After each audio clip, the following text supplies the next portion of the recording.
পুঁই শাক মিষ্টি কুমড়ো মাখামাখি খুবই সুস্বাদু।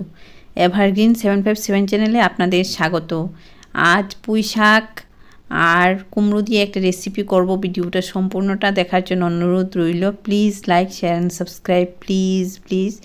এই সুস্বাদু রেসিপিটা কিভাবে করেছি চলুন দেখি। এর জন্য কুমড়ো আর পুঁই শাক নিয়েছি।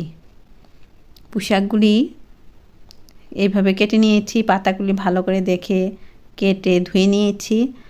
আর জল দিয়ে শাক পাতা অনুযায়ী, পুঁই শাক পাতা অনুযায়ী জলটা দিয়েছি, ফ্লেমে বসিয়েছি। পুঁই শাকগুলি এখানে সেদ্ধ হবে। নুন দিয়েছি, নুনটা দেখানো হয়নি, 1 চামচ নুন দিয়ে বসিয়ে দিলাম। এগুলি এখন সেদ্ধ হবে। এখানে পুঁই শাক খাওয়া খুবই ভালো, প্রচুর পটাশিয়াম আছে পুঁই শাকে। কুমড়ো নিয়েছি, কুমড়োগুলি সুন্দর করে ভাজা করব। ইলিশ মাছের মুড়ো নিয়ে ভালো করে ধুয়ে নুন হলুদ মাখিয়েছি। কড়াইটা ভালো করে গরম করেছি, তারপর সর্ষের তেল দিয়ে দিচ্ছি। অল্প পরিমাণে তেলটা মাখিয়ে নিচ্ছি। তেল ইচ্ছে করলে বেশিও দেওয়া যায়। এরপর ইলিশের মুড়োটা ভাজা করে নিচ্ছি। মিডিয়াম ভাজা হবে। এই যে ভাজা হয়ে গেছে, উল্টি পাল্টিয়ে সব দিকে সুন্দরভাবে ভাজা করতে হবে। এখন এখান থেকে এগুলি তুলে নেব। এই কড়াইতে আবার অল্প তেল দিলাম। এই তেলে শুকনো লঙ্কা কেটে দিয়েছি, না হলে ফেটে চোখে এসে পড়বে। শুকনো লঙ্কাটা ভাজা হয়েছে, সুন্দর গন্ধ বেরিয়েছে। এখন কালো জিরে ফোড়নে দিচ্ছি। কালো জিরেটা ফুটছে, কুমড়োগুলি দিয়ে দিলাম। নুন দিচ্ছি অল্প পরিমাণে, বেশি নুন দেওয়া যাবে না, তাহলে নুনটা হয়ে গেলে কুমড়ো ভালো লাগবে না। কারণ কুমড়ো হলো মিষ্টি, নুন বেশি দেওয়া ভালো না, টেস্ট চলে যায় নুনটা বেশি হলে। নুন হলুদ মাখিয়ে কুমড়োগুলি এখানে ভাজা করে নেব, এর জন্য স্পেশাল বলেছি। আর শুকনো লঙ্কা তো দিয়েছি, কাঁচা লঙ্কা দিয়েছি ঝালের জন্য। এগুলি আস্তে আস্তে ভাজা হচ্ছে। কিছুক্ষণ পর পর নাড়াচাড়া করছি, ঢাকনা ব্যবহার করছি। এই কড়াইতে আবার অল্প তেল দিলাম, তেলটা গরম হয়েছে। ফোড়ন তো কুমড়োর মধ্যে দিয়েছি, কালো জিরে ফোড়ন। এখন তেলের মধ্যেই পুঁই ডুগাগুলি বা পুঁই ডাঁটাগুলি দিয়ে দিলাম। এগুলি ভাপিয়ে নিয়েছি, দেখিয়েছিলাম ফ্লেমে বসিয়ে।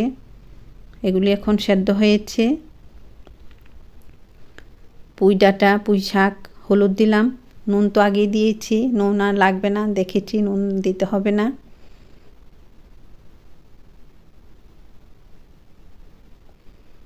কুমড়োগুলি এখানে দিয়ে দিলাম। কুমড়ো তো কালো জিরে শুকনো লঙ্কা দিয়ে ফোড়ন দিয়েছিলাম, ভাজা করেছি কুমড়োগুলি। এখন এখানে কুমড়োগুলি পুঁই শাকের সাথে সেদ্ধ হবে।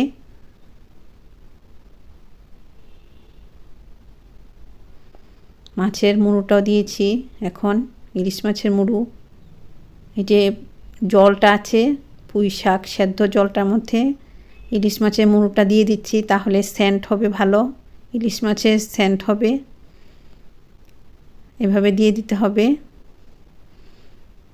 খুব সুন্দর একটা রেসিপি আপনাদের সঙ্গে শেয়ার করছি, নতুন রাঁধুনিদের জন্য বলছি। এরকম একটা রান্না করলে স্বামী, শ্বশুর, শাশুড়ি সবাই ভালোবাসবে। খুব সুন্দর রেসিপি, সহজেই অল্প মশলায় অল্প তেলে সুন্দর রান্না। নতুন রাঁধুনিরা সুন্দর করে এইভাবে রান্না করে নিলে পরিবারের সবাই আদর করবে, খুশি হয়ে প্রশংসা করবে। প্রশংসা পেতে সবার ভালো লাগে। এত সুন্দর রান্না করলে কে না প্রশংসা করবে, সবাই খেয়ে খুশি হবে। এই যে আস্তে আস্তে কুমড়োগুলি সেদ্ধ হচ্ছে। আর পুঁই শাকগুলি তো ভাপিয়ে নিয়েছিলাম, ওখানেই সেদ্ধ হয়েছে, এখানে আরও সেদ্ধ হচ্ছে। পুঁই শাক কুমড়ো মাখামাখি হয়ে যাচ্ছে, সঙ্গে ইলিশের মাথা বা মুড়ো। চিনি দিচ্ছি। কুমড়ো পুঁই শাকে একটু চিনি দিতে হয়, তাহলে ভালো লাগে। চিনিটা এখন মিশিয়ে নিচ্ছি।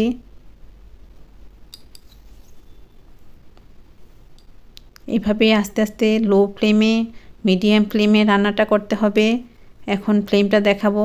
এই ফ্লেমে মিডিয়াম ফ্লেমে আমি এটা রান্না করছি। সব কিছু সেদ্ধ হয়ে গেছে। এখন ফ্লেমটা বাড়িয়ে দিয়েছি, তাহলে তাড়াতাড়ি রান্নাটা হয়ে যাবে এবং খুব সুস্বাদু হবে।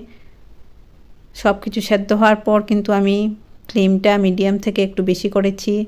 এতে কি হবে, রান্নাটা সুন্দর হবে আর রঙটা পাল্টাবে না। সবুজ ডাটা সবুজই থাকবে, কমলা কুমড়ো কমলাই থাকবে। এইভাবে সুন্দর একটা রেসিপি আপনাদের সঙ্গে শেয়ার করলাম। প্লিজ এভারগ্রিন 757 চ্যানেল সাবস্ক্রাইব করুন, কৃপণতা করবেন না। একটু হলেও যদি ভালো লেগে থাকে প্লিজ সাবস্ক্রাইব করুন, লাইক করুন। 100টা লাইক চাই, ভালো ভালো রেসিপি দেব। এভাবে ঢাকা দিয়ে দিলাম স্ট্যান্ডিং টাইম। আপনারা এটা রান্না করে খাবেন। আমার ইচ্ছে। আপনারা ভালো থাকুন, সুস্থ থাকুন। ধন্যবাদ।